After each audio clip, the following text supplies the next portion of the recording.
Hello, everybody. So today was a great day in the market, and the title of this video is Innovation Wins. What a great day in the market today. And why did we have such a good day?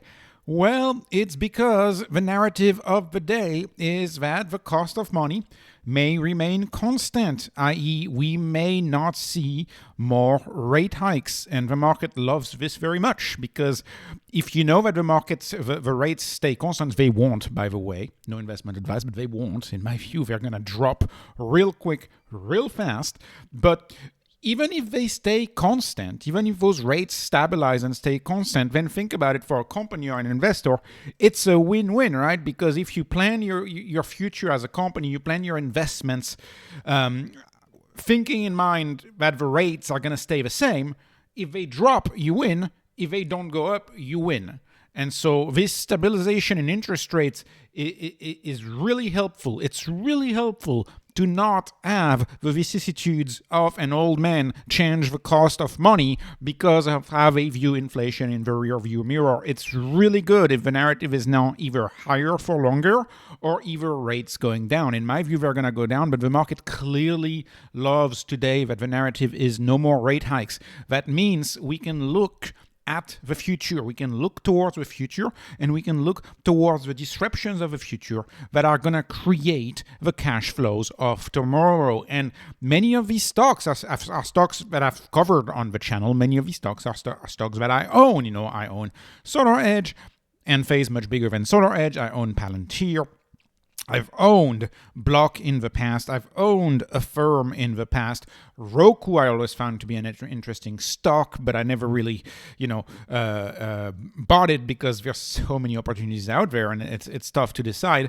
But I think these stocks are gonna come back in the light of day if we are in a higher for longer rate environment, or if we are at least in an environment where the daily discussion is not just interest rates. And I really sincerely hope it's that. So that way we can move forward with the economy and we can create value, right, for our species, quite frankly. We can create value for our species. That's what companies do. These companies create a lot of value.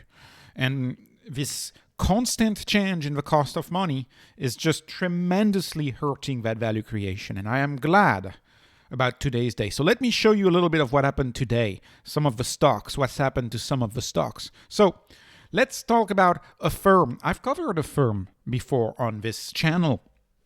And how couldn't I, right? Affirm was founded by Max Levchin, none other than Max Levchin, which is one of the key members in the PayPal mafia, right? Friends of Elon Musk, friend of Peter Thiel. So of course, the disruptor of credit cards, which is what Affirm single-handedly started. The beginning of the disruption of a legacy credit card company was single-handedly started by Affirm. Affirm, I am pleased to see the stock being up almost 20% today. And if you go back compared to the low, you're close to 250% returns compared to the low. Keep in mind, this was a single-digit stock last year when I was covering it roughly 11 months ago. This was a single-digit stock. So, of course, this stock is doing well. They're expanding their partnership with Amazon. They were already with Amazon. They were already with so many retailers.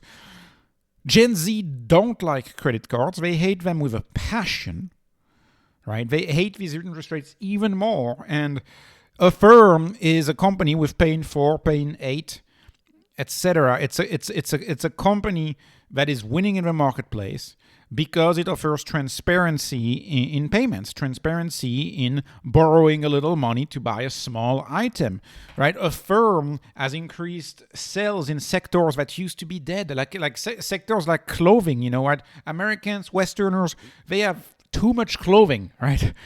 Affirm was able to reignite a lot of the spend at a lot of legacy stores because of a novel way to do credit card, right? Turns out people love to spend. People want to spend, they just don't want to carry a balance at 35% interest rate, right? That's what Affirm solved. Again, you can recognize, when you look at Affirm, you can recognize the 10x story, which is always, if you make a product that is 10 times better, So in the case of Affirm, you have sponsored interest by the retailer. If you make a product that is much more transparent, it is much better in every single way, that's how you win in a marketplace, right? Credit cards compete with each other. Oh, look at my credit card. I have 2.2% cash back. The other credit card has 2%.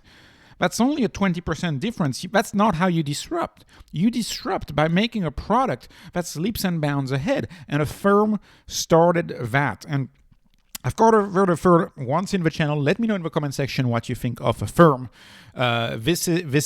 Once this narrative changes, and it seems like this market narrative is changing, these are companies that I intend to study much more. Because Affirm, quite frankly, the few times I've looked into it, it's a very interesting company. And I especially want to call to your attention to the fact that they've built their own payment rails. They have a very unique way to process these transactions and to monetize each of these micro borrowings. And I think Affirm is a true innovator in the credit space. And it's very interesting that innovation, no, it's not, it's a joke. I was going to say it's very interesting that innovation in the finance space does not come from a legacy bank. But no, it won't.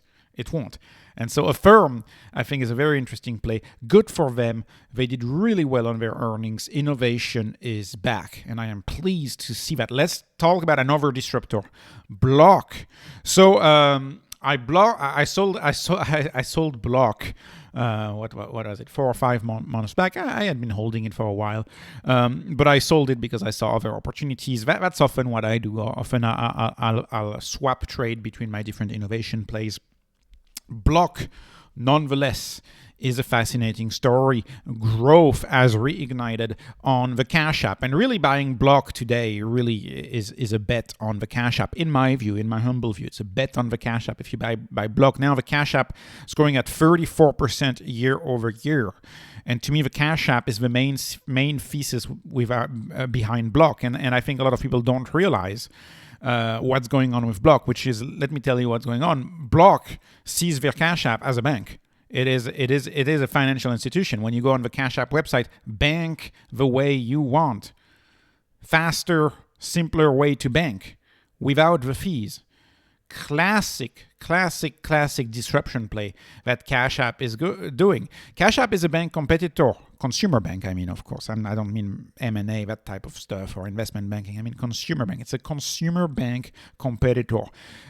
The Cash App is part of the play of a disruption of branches in the United States. Most banks don't realize it yet.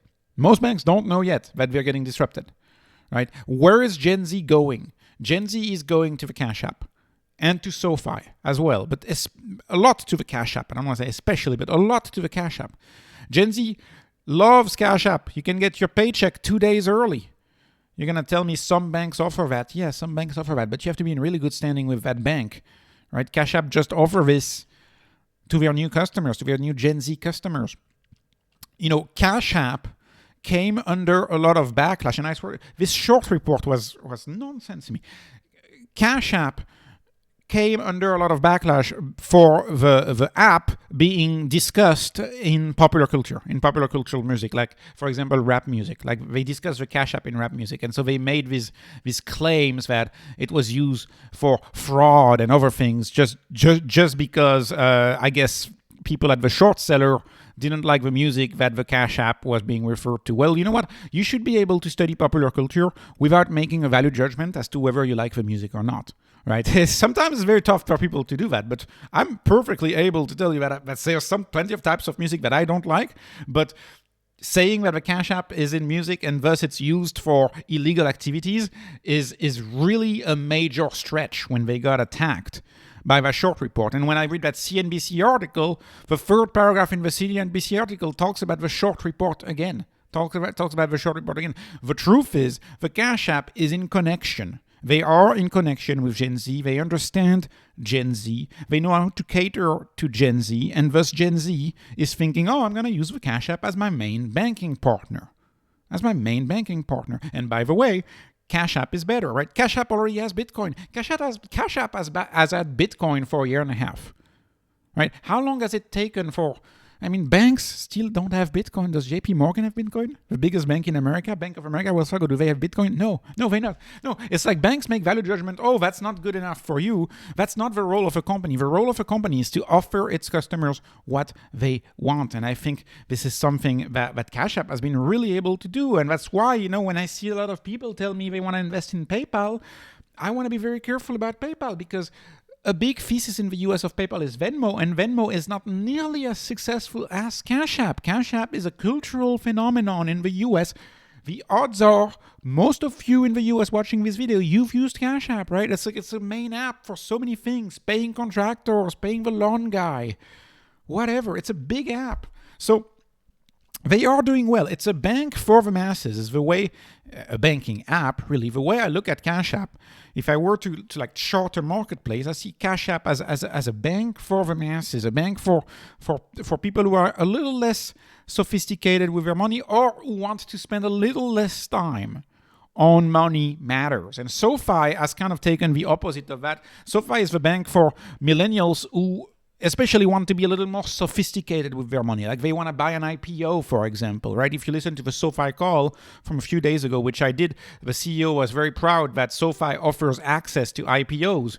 Well, yeah. In the traditional legacy way, it's not that easy to get access to an IPO. So Sofi, and even crypto, for example, Block only offers Bitcoin, right? Block offers a more simple bank for the masses. Sofi offers a whole bunch of different cryptocurrencies and a whole bunch of different services. So Sofi is really targeting your Gen Z / millennial who's trying to be money savvy and spend more time on their money matters. And Block, with their Cash App, are just targeting people who want to live their life and who are perhaps not finance geek like many of us on this channel, right? Who are not like about finance all the time. So of course, Cash App probably wouldn't work for many finance enthusiasts like us, but it works perfectly fine for someone who just wants to walk wherever they want, a restaurant or whatever, and get their paycheck 2 days early and live their life. That works perfectly fine. And, like I said, most banks don't know it. There's also a huge play with Cash App, a huge play with the unbanked, actually, who are getting access to financial services for the first time, which still have a very large population in the US. Well, it's less than 10%, but even if it's 9% of the United States, that's a lot of people. That's a big market that Block is able to go after. And I am glad they are doing well. I am glad innovation is back in style, right? 7% today, 18% after hours. The stock is doing outstanding. Moving on to Roku. So Roku, I covered Roku once, and I'm grateful for the 234 views here. That's when I still had my avatar and still used my avatar. Roku, of course, has grown since 9 months ago. Obviously, I didn't get a chance to look at how many active TVs they are, but they likely have more than 70 million active TVs now. I'd be curious, probably 80 million now.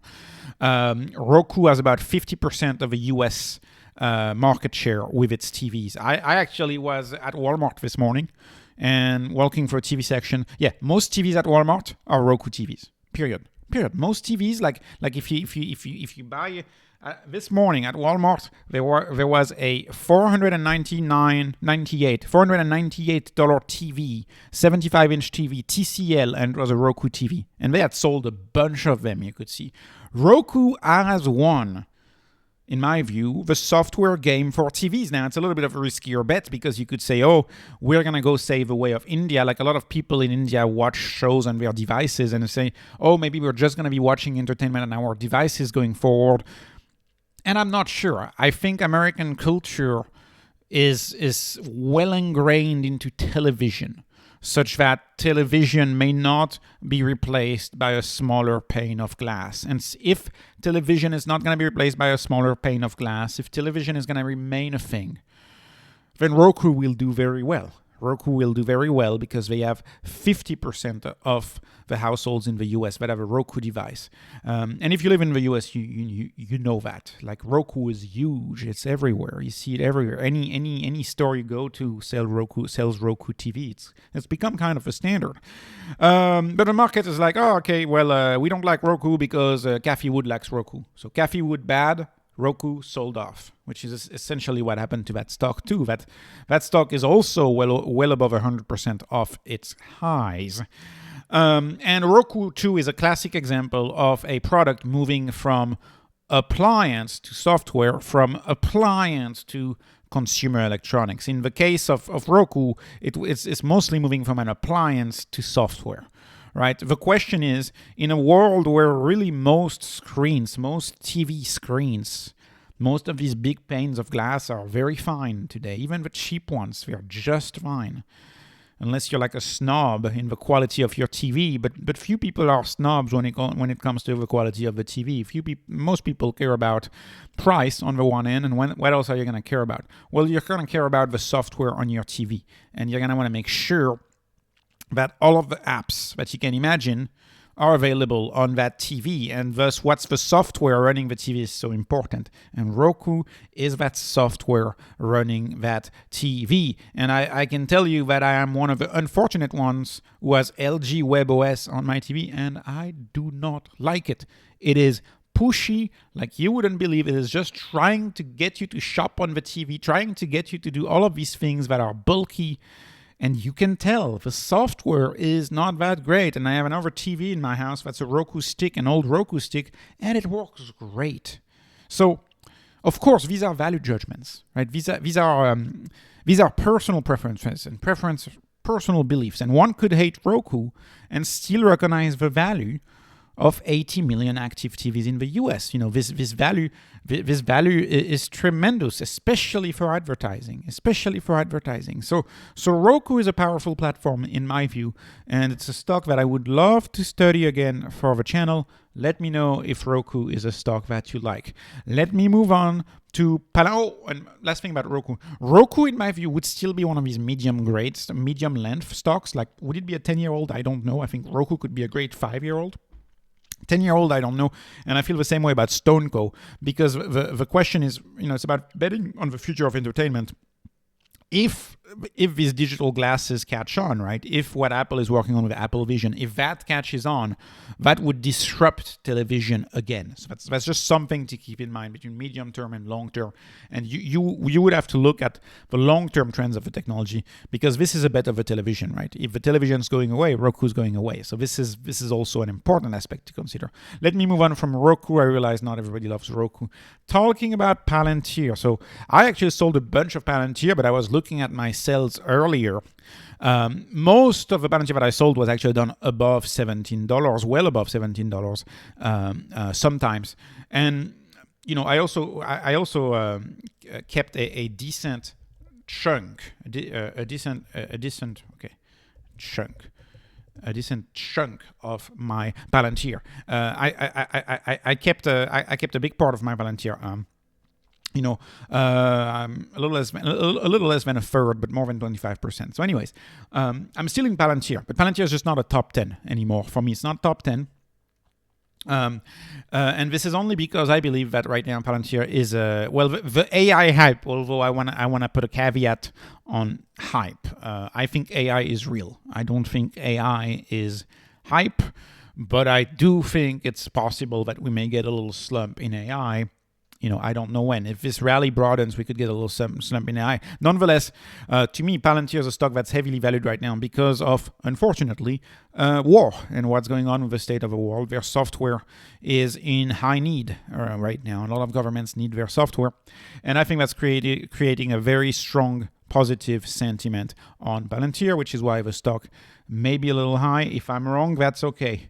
Because I have a just in case position, right? I have a position I'm happy with if it runs. And I swapped much of my Palantir for Tesla anyways, so it's okay too. But if Palantir were to get back into the 10-ish, I would be interested in getting back in. Many of you will say I'm dreaming and we'll never see that price again, and we'll see. But that's kind of not how I do it, right? It's to me, it's more about getting position sizing right and position pricing right. I'm happy with the size of that position, but if the value of the size of my position in Palantir drops because, say, the stock loses 40%, then I want to get my position right again and add at lower levels. That's kind of the way I do things. Unfortunately, revenue growth at 17% is still just too low for me, even though I did see the commercial business is accelerating. But it's accelerating, but it's still not growing at 30%. So it's just too low for me. But of course, when I entered this stock, they were growing faster than that, and I'm happy to keep the position. Anyways, there's a lot of content on YouTube on Palantir. You can get all of the Palantir info you want. Perhaps one of the only stocks with almost as much content as on Tesla. Moving on to the solar stocks. I'm sorry I've been covering a lot of solar stocks recently because, they've been in the earnings, they've been in the news, and a lot of people have been commenting on their drops and them dropping so much. Question mark here. Oh, wait, solar is not dead? What happened? Solar's not dead after all? I thought solar was dead. Oh, rates. Oh, yeah, rates, interest rates. So when interest rates go down, of course, the market believes that solar becomes much more compelling. And this is how you explain the stunning performance of Solaredge. How could Solaredge be down only minus 3.8%? Many of you follow the stock probably wonder how it's possible for the stock to only be down 3.8% after they guided minus 50% quarter-over-quarter revenue decline. How were they down only minus 3.8%? That's crazy. Well, I'll tell you how. It's because Mr. Market only cares about rates. Rates. That's all Mr. Market cares about. And Enphase truly reported on the wrong day of the week. They should have reported yesterday, except you can't really know these things. But it's to tell you, I cannot express enough how over the short term, the market is just a voting machine. Right? The Solaredge did not do a good quarter at all. And the market voted for solar today because they thought, the future. Rates are not going up in the future. Rates are standard. If they're staying the same, they're staying flat or going down, we can remove rates out of our equation. And thus, we're gonna invest in the future. We're gonna invest in product adoption. We're going to invest in solar because, my main thesis on this is that solar is gonna get adopted, very much so, by so many residences. So many homes are gonna have solar. And I didn't cover them all because a lot of stocks did well today. Shopify, a stock that I was covering heavily on the channel in the early days of the channel. I might be getting back into covering it. Shopify is a very interesting e-commerce website that runs major companies' websites, right? If you look at retailers like Figs are run on Shopify. Empire like you may know the Kardashians and the fashion and the makeup empires. These empires are run on Shopify. The Tesla store, the Tesla goodie store, like your chargers, your whatever, your bottle openers, whatever Tesla sells, it's operated by Shopify. Shopify is really an ERP system for e-commerce, and they're doing really great in what they do.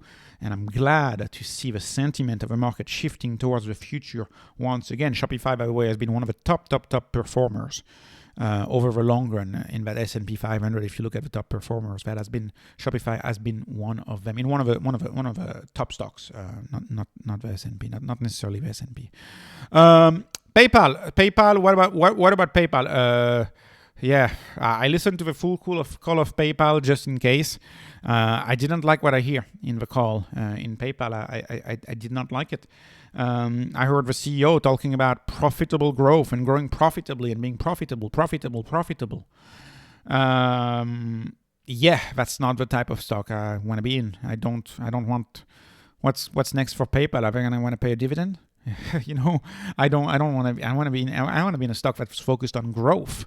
And I found the CEO to be very profit-oriented and very rent-seeking oriented. Talking about how 70+% of Americans had used them, and they had kind of a hook. Well, guess what? It's very easy for small businesses to switch and just use Affirm for Pay in 4 and not necessarily want to use PayPal for Pay in 4. If PayPal is going to defend those very high margins because they're in profit mode, I also didn't. Typically, downsizing employees, I think is a necessary thing to do.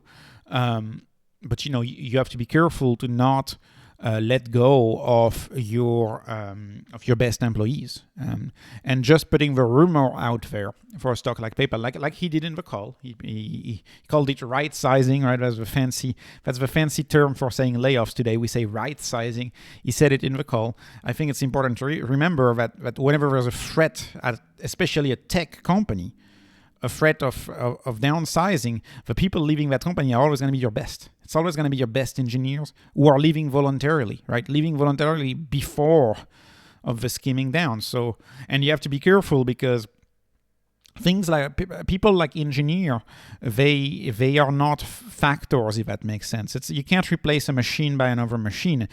The best engineer is exponentially better than the second best.